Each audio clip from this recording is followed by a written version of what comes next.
आपने घर में हवन होते देखा होगा, मंदिर में आपने देखा होगा, लेकिन शायद ही आपने कभी देखा होगा कि लोग सड़क पर भी हवन कर रहे हैं। आइए पहले आपको हवन दिखा देते हैं कि कैसे लोग हवन कर रहे हैं, कौन लोग हवन कर रहे हैं, आप पहचानने की कोशिश कीजिएगा, फिर बाद में हम आपको बताएंगे। किसान विरोधी सरकार स्वाहा, युवा विरोधी सरकार स्वाहा, महिला विरोधी सरकार स्वाहा, दलित विरोधी सरकार स्वाहा, आदिवासी विरोधी सरकार स्वाहा, महिला वर्ग विरोधी सरकार स्वाहा, ट्रांसपोर्ट पोस्टिंग उद्योग सरकार स्वाहा, किसान विरोधी सरकार स्वाहा, युवा विरोधी।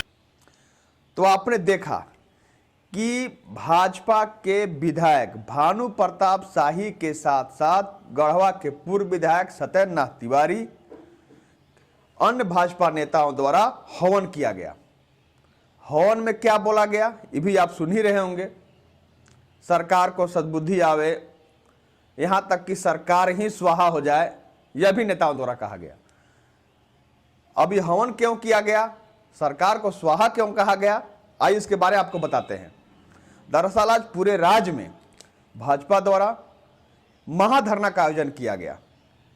जन विरोधी सरकार इसे बताते हुए आज विरोध स्वरूप महाधरना का आयोजन भाजपा द्वारा किया गया। गढ़वा जिला भाजपा इकाई द्वारा भी समाहरणालय के सामने एक दिवसीय धरना का आयोजन किया गया। धरना की अध्यक्षता गढ़वा जिला अध्यक्ष ओम प्रकाश केसरी द्वारा किया गया।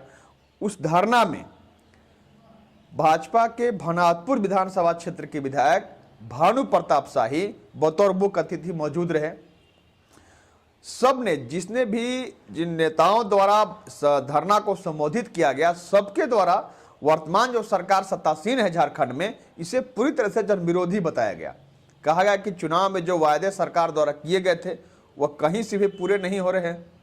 आज सरकार अपने वादे से मुकर रही है, रोजगार नहीं दे रही है सरकार, राज्य में हत्याएं हो रही हैं, अपराध बढ़ा है, भ्रष्टाचार बढ़ा है, जीरो टॉलरेंस की बात की गई थी, आज वह कहीं दिख नहीं रही है।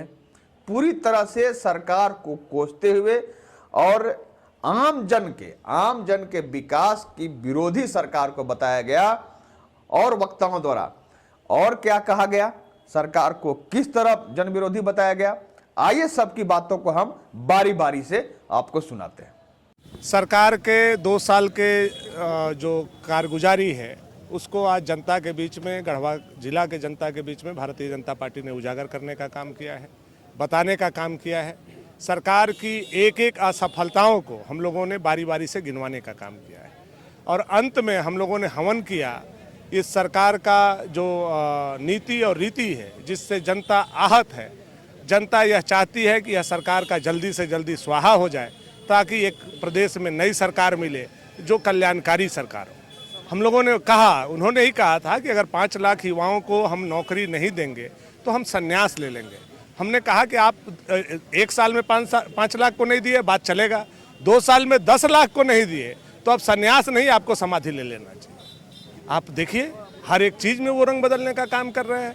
पहले मगही से, भोजपुरी से, अंगिका से, मैथिली से, हिंदी बोलने वाले लोगों से वोट लिया और बाद में उनको बलात्कारी बताया। पहले पारा शिक्षकों से, सेविका से, सहायिका से, होम गार्ड से, कंप्यूटर ऑपरेटर से, डाटा ऑपरेटर से, नर्स से, सारे कॉन्ट्रैक्ट वाले लोगों से उन्होंने वोट लेने का काम किया, उनको अस्थाई के नाम पर, और जैसे ही कुर्सी मिला तो उन्होंने रंग बदल दिया। तो कई उदाहरण है रंग बदलने का। तो गिरगिट भी मात खा गया इस सरकार से। देखिए, इस क्षेत्र के इस प्रमंडल की आवाज़ है आदरणीय भानु प्रताप शाही जी ने काफ़ी बेबाक तरीका से, आपने देखा होगा विधानसभा में भी यहाँ की एक एक जन मुद्दों को इन्होंने काफ़ी प्रमुखता से उठाया है। हमें लगता है कि पहली बार पलामू प्रमंडल का वहाँ पर विधानसभा में अगर गर्जना पूरे प्रदेश को अगर सुनने का मौका मिला तो यह कार्यकाल रहा। खास करके हिंदी, भोजपुरी, मगही, अंगिका को लेकर इन्होंने जिस तरह की लड़ाई छेड़ी है, कहीं ना कहीं सरकार को झुकने का नौबत इन्होंने बनाने का काम किया है। खैर ये सरकार अभी भी चेतने का काम नहीं की है। मैं आज पूरे प्रदेश में इस तरीका का हवन का कार्यक्रम चल रहा है। हम लोग के नेता आदरणीय भानु प्रताप शाही जी, इनके नेतृत्व में भी गढ़वा जिला मुख्यालय पर हवन के माध्यम से भगवान हेमंत सोरेन को सद्बुद्धि दे, पर खैर उन्हें सद्बुद्धि आएगा नहीं, चूँकि उनका बुद्धि वाला मशीन ब्रेकडाउन है। आप लोग को सभी लोगों को पता है, विधानसभा में भी ये बात कई बार आया है कि ये आदमी इंजीनियरिंग फेल आदमी है। तो फेल आदमी से झारखंड का भला हो सकता नहीं है, कभी संभव नहीं है। एक आदमी कहा कि नहीं उनका डिग्री फेल हो रहा नहीं है, उस पर NFT लिखल है। हम NFT मैंने फेले हुआ, NFT मैंने पास के कागज नहीं है। खैर छोड़िए, ज़्यादा नहीं कुछ कहते हुए आप सभी लोगों का मैं ज़रूर अभिनंदन करता हूँ और आपके माध्यम से हेमंत सोरेन के कान तक ये बात पहुँचे कि अब यहाँ की जनता जाग चुकी है। आप जिस तरीका का जिन वादाओं के साथ अब सत्ता में आए थे उसका 1% कम से कम आप अनुपालन करने का काम करिए। ऐसा है कि राज्य के हेमंत सरकार ये 2 साल पूरा होने पर अपना उपलब्धि दिखाना चाहते हैं और भारतीय जनता पार्टी आज 1 दिवसीय धरना में हम यह साबित करना चाहते हैं और हम नहीं, राज्य की एक जनता जान रही है कि हेमंत सरकार के 2 साल की कोई उपलब्धि नहीं है। यह सरकार 2 साल में सिर्फ लूट और झूठ और ठग की सरकार रही है, लूट और भ्रष्टाचार की सरकार रही है। यहाँ पे इनके शासन काल में एक भी वर्ग के लोग सुरक्षित नहीं हैं।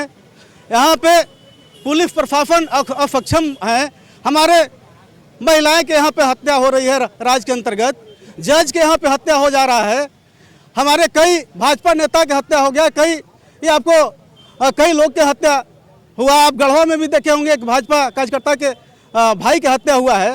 राज्य में कई घटनाएं इस तरह की घटी है, आपके सामने भी सभी लोग जान भी रहे हैं।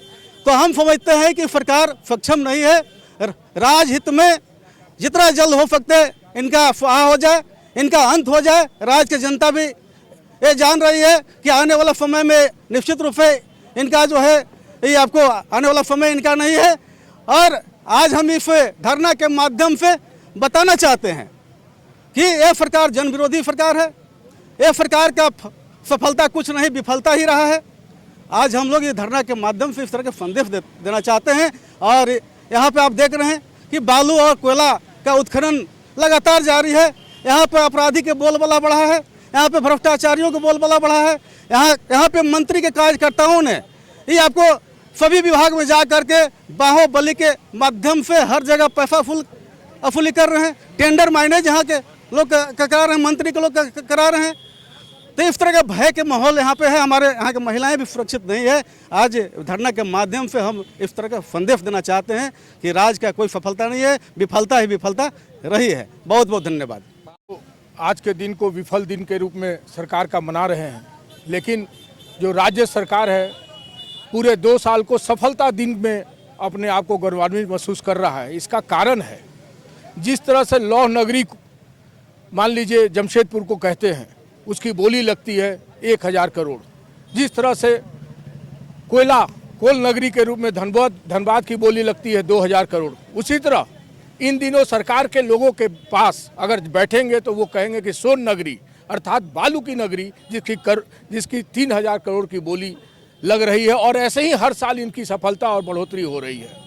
मैं आपको एक उदाहरण दे रहा हूँ। रंका के एक बालू चोर, कह सकते हैं बालू माफिया, जिसका ट्रैक्टर पिछले 6 महीना से पकड़ा हुआ था, उसका ट्रैक्टर जब चालू हुआ, हमने फिर से प्रशासन को बताने का काम किया तो वहाँ के थाना प्रभारी और यहाँ के SP मिलके, बल्कि हमारे रास्ता को रोकने के लिए कि हम ज़्यादा उतावले होकर बालू चोरों को नहीं पकड़े, हमारे अंगरक्षक को इन लोगों ने विड्रॉ कर लिया। ये इस माध्यम से डराना चाहते हैं, इस माध्यम से धमकाना चाहते हैं, इस माध्यम से यहाँ भारतीय जनता पार्टी के कार्यकर्ताओं का मनोबल तोड़ना चाहते हैं। लेकिन हम लोग आज हमारी संख्या देखकर और हमारे भानु जी के वक्तव्य को सुनकर आप लोग बिल्कुल इस बात को समझ गए होंगे कि भारतीय जनता पार्टी के कार्यकर्ता डरने वाले नहीं हैं। हम लोग लड़ने वाले हैं, हम लोग मरने वाले हैं, हम लोग मिटने वाले हैं और हम लोग इनके ईंट की बजा देंगे, बालू की चोरी रोक देंगे, इनके जो अवैध पैसा उगाही का काम है उसको पूरी तरह से ध्वस्त कर देंगे। ऐसा हम लोग आज संकल्प लेके जा रहे हैं।